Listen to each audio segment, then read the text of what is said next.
Hello everyone, good afternoon. Today is tip 306 and I'm going to call it challenging norms. I didn't get on this morning before I got into the workday, so I figured I'd grab it real quick at lunch so I don't let this go by the wayside. What I did today is I looked up an article about challenging norms and it caught my attention, so I figured I would share it because I guess I didn't think about it this way, and I think it's important for us all to think about. We know that I've been talking a lot lately about change and how we want to make sure that we're continually identifying how we can do things better than what we did them before, and also recognizing that it's not all or nothing. We just have to take the steps because it's never going to be 100% all at once.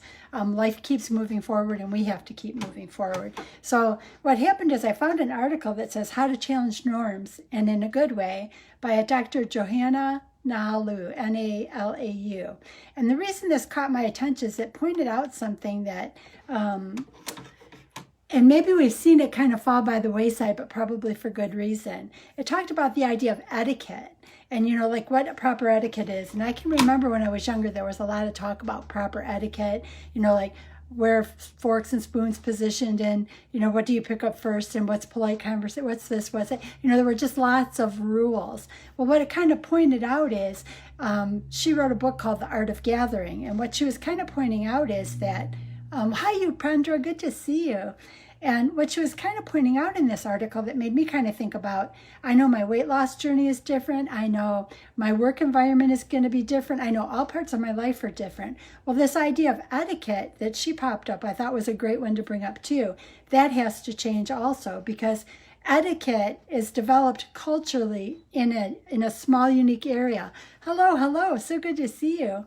And it doesn't fit everybody worldwide. So what she was saying about is that for all parts, for all parts of life, we're going to want to start looking at what we think is proper and understand that as we grow into a bigger, larger world, we might have to address things differently, because what we think in proper etiquette, they say in Europe or the US or in Mexico or in Canada, may be very different than what another area has been groomed into based on where they're located and what their cultural differences are. And I think when I think about it, maybe so much of the conflict is around that we all have to kind of be open and accept that we are all different.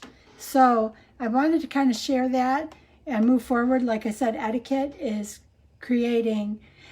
something we're going to have to reevaluate, and maybe it's something we get away from, because as all areas of our life come forward, we need to keep moving forward. And in moving forward, that means we accept everybody as they are, understand that what was done in the past may not work going in the future. That relates to how we deal with our weight loss. That relates to how our work environments are. That relates to how we treat each other. That relates to all areas of our life. And I guess in that way, we're in an environment, and Doc V says this a lot, we're in an environment that is making changes faster. Every single decade, changes happen faster than the decade before. And I think maybe we're slower in making the changes. So that's probably one area that I know, even for myself, I'm going to try to identify. And that's kind of why I've been working, studying on weekends and spending the past couple of years trying to educate myself, just because I know certain areas of my life are going to change, but I have to always remember all areas are going to change. Are we being open and inclusive of everybody? And it is interesting because when I think about it, even in work environments, like I work in corporate America, they are trying to be very aware of being inclusive. And I think that's just an area where we can all grow and learn, and there's opportunity. And the opportunity is that we can be greater. We can really be greater. We don't know what things are out there that could make our lives better tomorrow.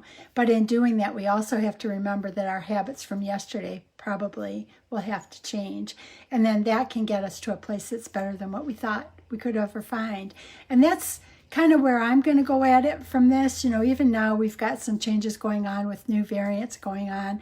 And I don't want to get into a lot of that. What I want to do is just really focus on making my life the best it can be. But in making my life the best it can be open to the idea that I could learn some new things about about new friends and about ways of life that they live that could give me a tool that could make my life even better. And then in exchange, maybe I can give them something that'll make their life better. And if we start looking for ways to make all of our lives better, I just think it'll be so much more, maybe there'll be less pain in this world. So I hope you guys have a beautiful day, and now I'll wander off and grab a bit of lunch before I head back to work. But I just wanted to make sure I'm not forgetting this, because even as I go back into the office, I'm going to have to figure out how to keep these going.